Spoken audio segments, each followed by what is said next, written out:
And we're back on this episode of Hero Comics Best and Worst. This is the best and worst of Iron Man 3. Okay. Uh, Basically, I did not like this movie very much at all. Especially compared to the other two Iron Man movies. Especially Iron Man 2, which I think is the best sequel. Best one, actually. At least the best sequel Iron Man sequel still.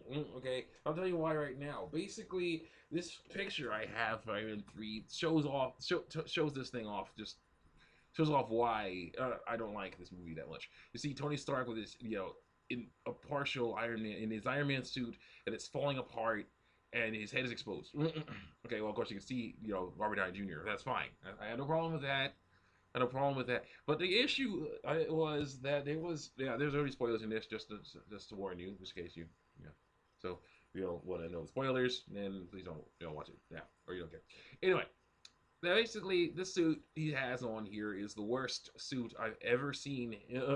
It's the worst. It's the best looking, but it's his worst suit ever, except for his first one. The one that fell apart in mid-flight. That thing. Yeah, this one almost fell apart mid-flight once.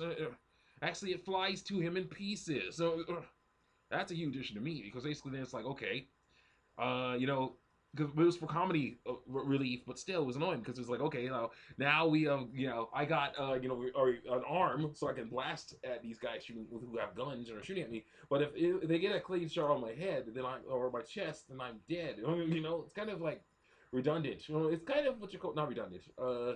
Makes no sense. It's kind of a crappy system because basically you get an arm or a leg, but no chest plate or headpiece, and you can still are super vulnerable. It's not good. It's not. That was just not fun at all. No. But the worst, yeah, not fun at all. Then there was all kinds of other stuff. Extremis, Extremis. I have not read the comics. I have to read the comics. Extremis in the comics. Hopefully something good. In this one, it's not really anything that good. It basically turns you into an evil Human Torch with super strength. Basically, that's what it does. There was all these people in there, including Aldrich Killian, who were Human Torches with super strength, basically, who couldn't fly but could actually melt through stuff. And basically, this brings me up to something else that's really weird. Oh no, I'll get to that later. So basically, I think it's going. It just was a lot of weird stuff in here. There was a part where the suit, basically Tony, they have the explosion. Tony loses. Looks like he lost everything, and his suit's all damaged. And he has to figure out how to put it together again, and all that stuff. So basically, that's not bad. Okay, having a part where he has to, prove that he is more than just his suit, which was actually something that we knew basically from Iron Man 1 forward. We already knew that. But still, it's nice. It was nice to see him just do stuff even without a suit. Sometimes in the middle, not at the end though. Oh my goodness. But anyway, after yeah, but then there was like he got did all this cool stuff, and eventually, finally, we get to the part where it's like, okay, we got the Mandarin. And spoiler alert, he's not the real Mandarin. Nope. This guy is some silly guy who's just acting. And it's just like, oh, I was just acting. They gave me like they helped me. They gave me stuff, cool stuff, so I could become the Mandarin and play around and stuff for them. And it's like, oh, so the Aldous Killian basically was messing around and being like, I'm going to pretend to have this evil giant jerk, a giant guy, giant terrorist, mess around and do stuff. And then I'll basically to lure to get people off my scent of messing around and kidnapping the president and stuff. And it was pretty crazy stuff going on there. But one thing I did like a lot of things about it. There was some good stuff. The Iron Man, show what happened is they had Rhodey show that Rhodey was more than just a suit, at least for a little bit. That was nice. That was nice to see. You never really saw him too much without a suit, so that was good. But then it's like he grabs the president and flies off, and you never see him again. Kind of, you kind of need to go back, really. You kind of need to go back. It was just kind of silly that he didn't come back to help out his friend Tony Stark. No, I didn't see that. I didn't see that. I didn't see that happen. It was but it was cool to see all those iron suits Tony made at the end. All the iron suits. He called in all those iron suits, and they started fighting, and it was great. It was great to see that. It was not great to see them all explode though. This, yes, that was so to say. He blew them all up. Blew them all up. and that was annoying. Now the issue is, this goes back to a main huge giant issue for me, the ending as well. There's the ending. Let's just get to the ending right now. The ending of Iron Man 3, in my opinion, is the worst ending of any Iron Man movie ever. Because Tony says that the Iron Suit was like a cocoon, and he's come out a new man. He doesn't, so basically it's a cocoon. A cocoon basically is something that you use, and then when you're done using it, you never use it again. So basically, he's basically not making iron suits anymore. That's what it sounded like. I am Iron Man, as in, I don't need a suit. Basically, it's really not cool. It's nice that he can make suits, but he doesn't seem to want to. That's weird to me. He even threw away the mark. He was able to even get the Mark 7 chest piece. Get the shrapnel out of his chest, which is fine because I heard that happened eventually in the comics. At least one reiteration of it. But then it's like he threw away the Mark 7 chest piece. He didn't even get it framed or anything like they did the first one. What the heck was that about? Iron Man 2 had this huge thing about he needs a better chest piece or he's gonna die, and he finally got it, and he finally got it right, and it was like, coolest thing ever. And it's like super high output, and it's like, yeah, this is the greatest stuff. I think you should patent that, dude. I'm thinking, hey, are you throwing it away? I think you should at least patent it. That's like super awesome technology right there. Iron Man 2 again. Lots of things with Iron Man 2 are gonna be in this.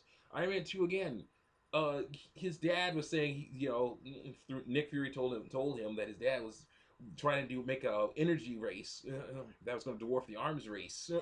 And I'm like, okay, this thing that his dad passed down to him, for greater energy production, he just throws away.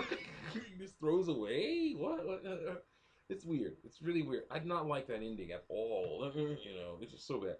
No, better ending would have been if Tony was playing around with the Iron Man suit again. If it was like a beach party or something like that, or a house party, with with a bunch of people dancing, and he's like messing around with turntables in his iron suit or something like that, or not, like that, and then all of a sudden Rhodey flies over. And says, "Hey, Tony, there's like this, we got a problem." It's like, "What's wrong?" It's like, "Well, there's this guy in Latveria that says that he can make a better iron suit than you. He's made a better iron suit than yours, and he wants to take over the world with it." And he's like, "Oh, all right, well, we gotta stop him. All right, let's go visit him." I'm like, "Let's go, man. I always wanted to visit." Then like he's like, "All right, So he gets in his, then it's like Pepper she earned her iron suit. In this movie, she earned her iron suit. So she gets an iron suit or something. She probably should have already had one anyway. So should have he. Oh my gosh. Anyway, she gets an iron suit. Pepper comes in, it's like, "What's going on?" It's like, "Oh, we are going to go in, we're going to go to Europe." I'm like, "Oh, you can stop my Venice in a way, So you're like, you're obsessed with Venice. You're obsessed with Venice. They all get in their iron suits and they all fly off into the sunset.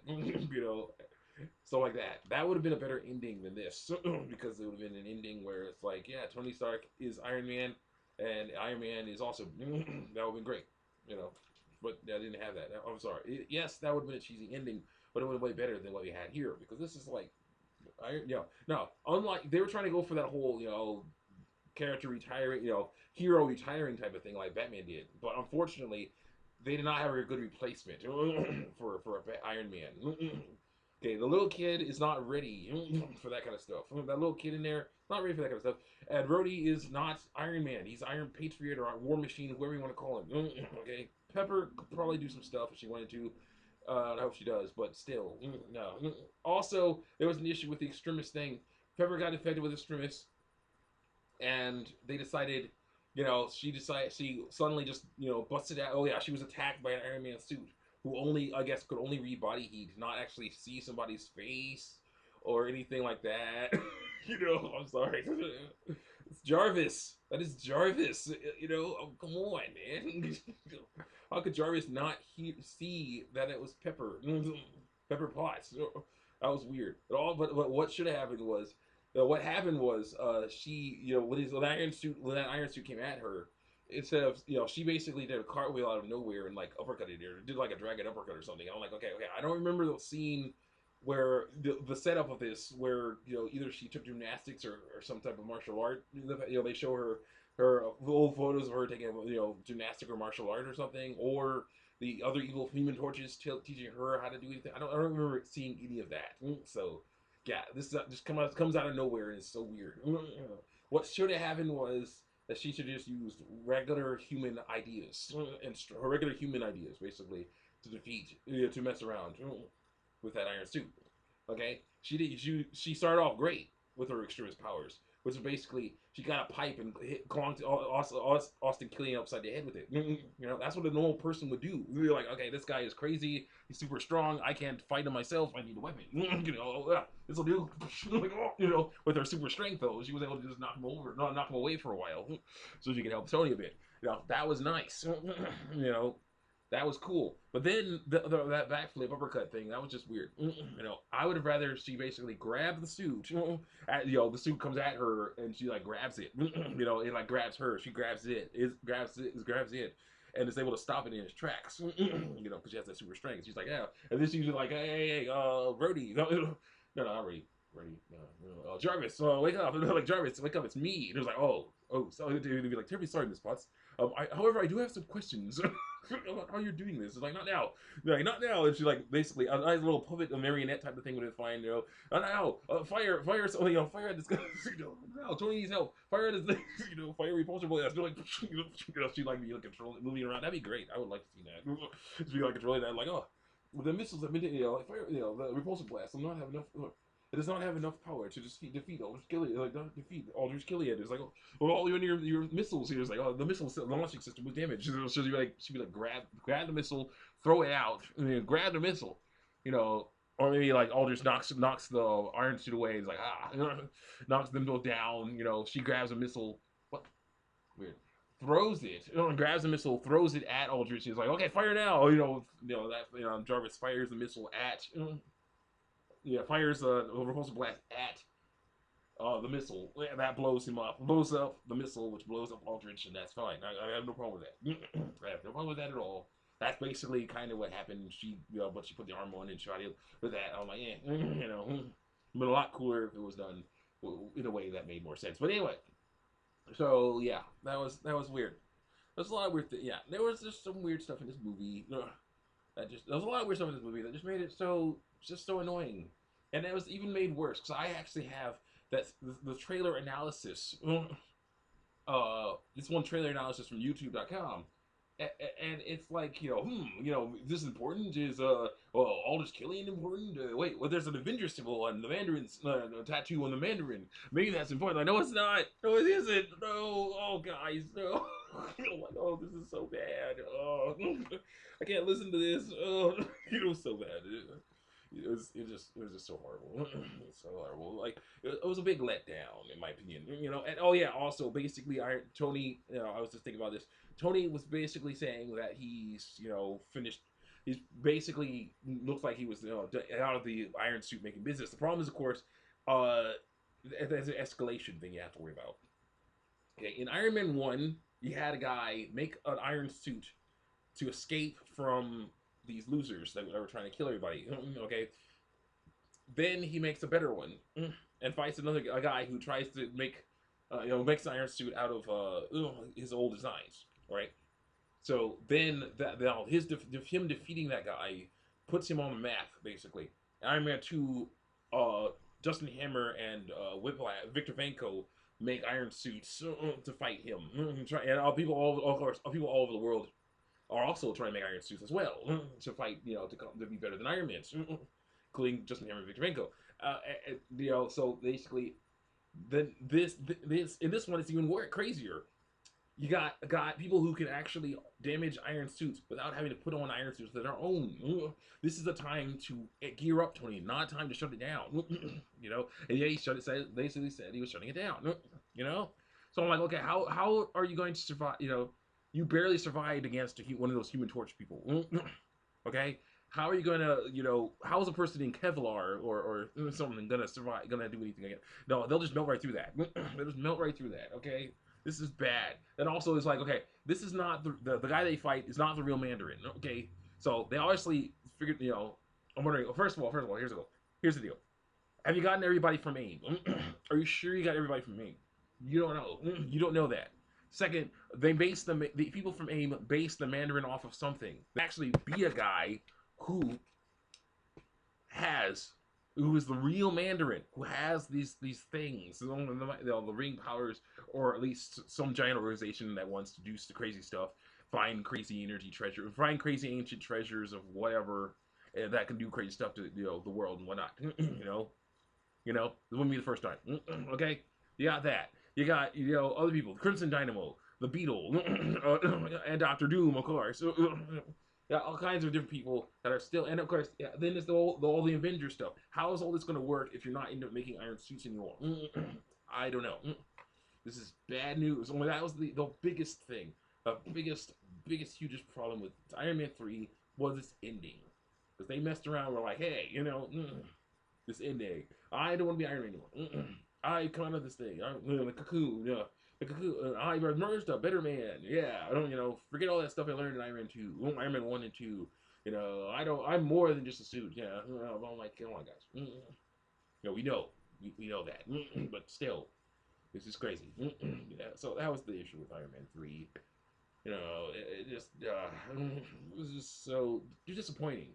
You got a movie like Prometheus, who I wasn't expecting that much from, because I was like, oh, this is gonna be like a prequel to Aliens, so it's like, yeah, if this is getting good, then it's good, and it wasn't that good. Actually, there was a lot of issues with that one, but it was like, yeah, this is Iron Man 3, but this is Iron Man over here.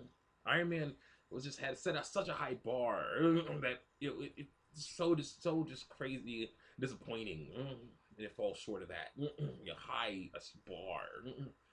Yeah, it's just so bad with that.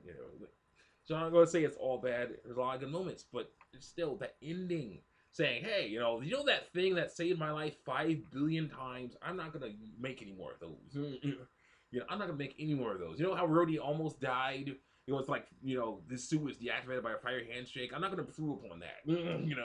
How mine was almost melted through. I'm not, no, I don't need to improve upon that. No. We're just gonna stick with it. No, that's really, really bad for everything. Really, it is. And I hope they figure that out and make a better one, because that's just crazy. So, see you on the next episode of Hero Comics, Best and the Worst. Check out my Star Ocean, Till the End of Time stuff. I gotta work on that as soon as I can. My Nick Toy Bots, Matrix, Into the Matrix, Matrix Path of Neo, Tomb Raider. I'm doing that right now. Tomb Raider 2, gonna be great.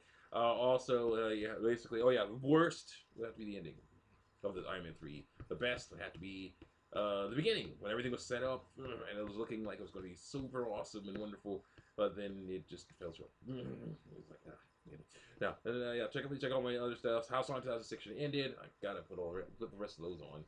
I just do that. So see you next time on the next episode of Hero Comics Best and Worst, when I hopefully find something better.